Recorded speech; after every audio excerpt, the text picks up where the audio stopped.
ఆడవాళ్ళకి ఫేస్ మీద మీసం లాగా గడ్డం లాగా హెయిర్ గ్రో అవ్వకూడదు అనుకుంటున్నారా? This is doctor Swapnalingamallu, cosmetic dermatologist and hair transplant surgeon with 10K plus happy patients. So first of all ఈ కాలంలో పీసీఓడి ప్రాబ్లం చాలా ఎక్కువ అవుతుంది.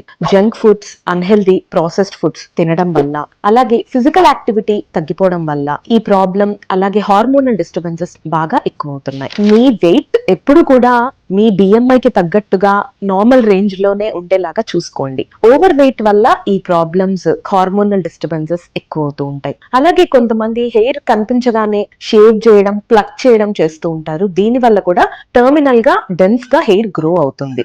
అలాగే కొంతమంది తెలియకుండా ఫెయిర్నెస్ క్రీమ్స్ వాడుతూ ఉంటారు. దీనిలో చాలా స్టెరాయిడ్స్ ఉండడం వల్ల కూడా మనకి హెయిర్ గ్రోత్ అనేది ఇలా అబ్నార్మల్ గా జరుగుతూ ఉంటది. సో ఇటువంటి మెథడ్స్ అన్ని మీరు దూరంగా పెట్టడం, మీకు గనక హెయిర్ కనిపిస్తూ ఉంటే మీ డర్మటాలజిస్ట్ తో మాట్లాడుకొని పర్మనెంట్ అండ్ సేఫెస్ట్ ఆప్షన్ అయిన లేజర్ హెయిర్ రిమూవల్ కి వెళ్ళడం best option. For more such interesting information, stay tune to my channel.